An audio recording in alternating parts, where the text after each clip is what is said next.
Et nous, on va poursuivre pendant que les membres de jury vont, dans quelques instants, se retirer pour le verdict final. Je m'en vais inviter quelqu'un qu'on croyait parti, mais qui est toujours avec nous.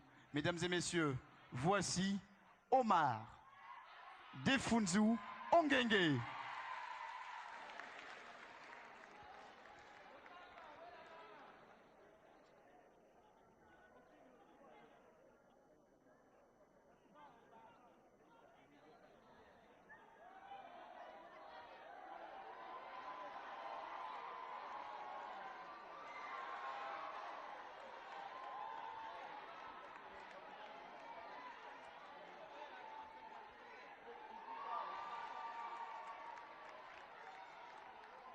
J'entends les filles crier.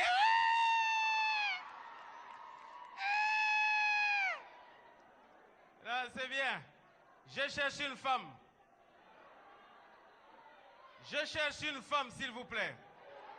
Quel que soit son genre, sa catégorie, ses caractéristiques, n'importe quoi, les grosses, les minces, les moches, les laides, les belles, les intelligentes, les maboules, je ramasse tout. Je suis comme un bac à ordures, je récupère tout, je ne refuse rien. Si j'étais un hameçon, on m'appellerait tire-tout. Non, je vous assure. Non, les femmes, on a dit qu'on a diminué le prix des produits de première nécessité. J'ai dit comment? J'ai dit, mais un seul produit de première nécessité qui coûte encore cher. La femme. Ah oui, je vous assure. Attendez, un produit de première nécessité, c'est quoi? C'est un produit de base. Mais une femme, c'est un être de base. Vous ne pouvez pas vivre sans une femme. Toujours elle est à côté. C'est elle qui vous conseille. C'est elle qui vous caresse. C'est elle aussi qui vous fait un peu dépenser. Ah, moi j'aime dépenser pour les femmes de toutes les façons. Alors, je vous assure que je suis, comme je vous le disais, je suis sérieux, je suis à la recherche des femmes. J'ai eu plusieurs femmes. J'aime les femmes noires.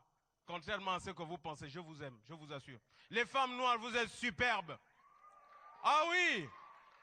Les femmes noires, c'est pas du genre à vous faire les cadeaux, hein? Ah non! Jamais! Il y a des choses que les blancs font à leurs femmes, mais on ne peut pas faire ça à une femme noire. Saint-Valentin, tu vas arriver avec un bouquet de fleurs, tu dis je t'aime. Elle va te regarder et dire Waka.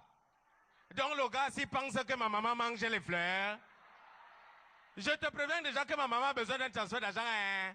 C'est qu'elle a fait si quand même le gars veut me faire qu'un temps. J'ai vécu 15 ans de vie commune avec une femme noire. Elle était toujours temporaire. Je lui ai bablé 12 gosses. C'est la 13e grossesse qu'elle allait faire le show chez ses parents. Elle dit non, avant que je revienne, viens montrer le corps à tes parents. C'est là où je dis ouais, donc là elle m'a piégé. Mais, avec les femmes blanches, c'est sensible, c'est langoureux. J'avais une femme blanche, mais je vous assure, je ne dormais pas tout le temps. Chérie, où est-ce que t'es, hein? Chérie, j'ai une petite angoisse, hein? Chérie, je veux un petit câlin, hein? Chérie, je t'adore. Elle commençait par m'agacer. Je vous assure, chez les blancs, c'est le titre symbolique qui compte. À la Saint-Valentin, il vient avec un bouquet de fleurs et dit, chérie, j'ai envie de dire quelque chose, ça ne sort pas. Écoute, je le traque. Je t'aime. Et comme les femmes blanches sont sensibles, elles disent, fallait pas. Fallait pas. C'est ça. Mais il n'y a qu'à voir quand ils demandent leur femme en mariage. C'est langoureux, c'est romantique. C'est toujours dans un restaurant. Il amène un petit coffre comme ça dans lequel il y a l'anneau. Et puis il demande au DJ, musique. Tu entends ce mot? Laisse-moi t'aimer juste une nuit. Laisse-moi juste une nuit. Tu entends la petite blanche pleurer. Oh purée, j'arrive pas à croire que c'est moi qui suis là. Oh, je suis tout ému, je suis touché par là. Non, j'ai eu tout ce genre de femmes-là. Après, j'ai récupéré métis maintenant. Ah oui, attendez. Les métis, avant de m'aventurer avec une métisse, il fallait d'abord que je sache l'origine. Ah oui? Comment sont arrivés les métis en Afrique? Ah oui, j'ai fait des recherches. Je suis un cherchologue, trouvologue.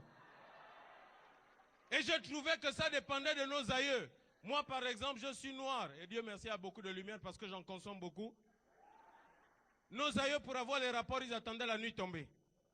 Et même la femme disait au mari, mais arrête la lumière, gay. Mais comment voulez-vous concevoir un enfant blanc dans l'obscurité totale?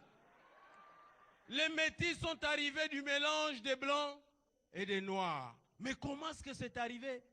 Lorsque les premiers colons sont arrivés, les explorateurs sont arrivés en Afrique, le continent africain étant un continent hospitalier, les hommes accueillaient les blancs à bras ouverts et les femmes accueillaient les blancs.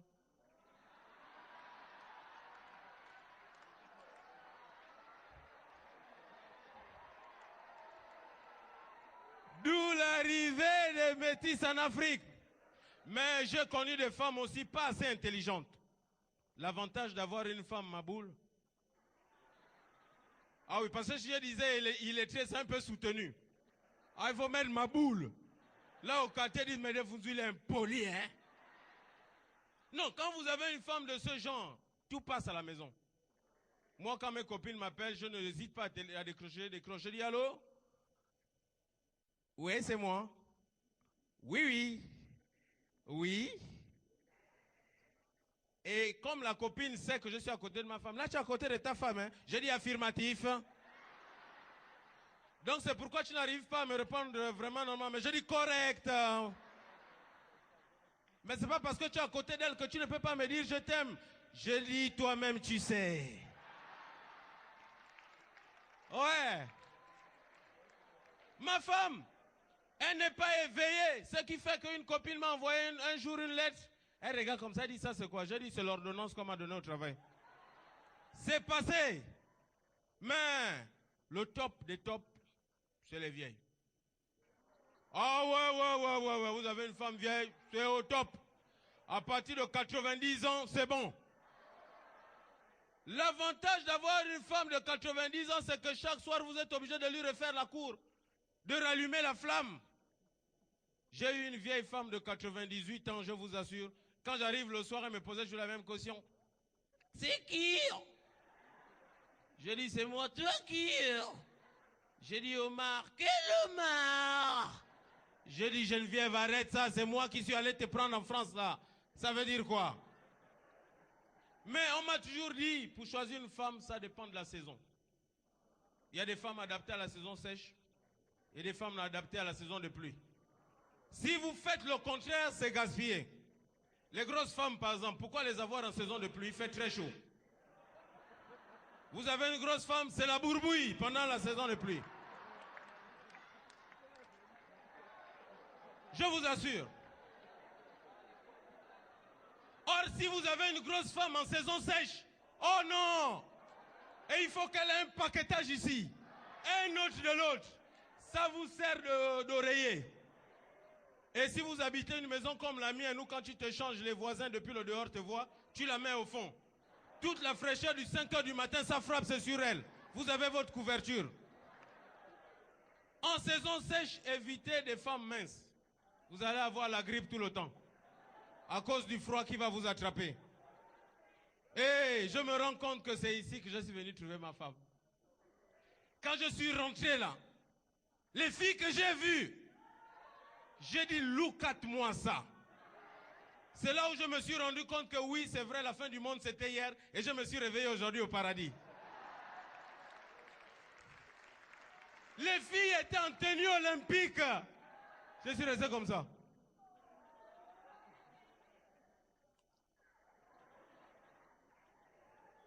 Non, je vous assure. Super.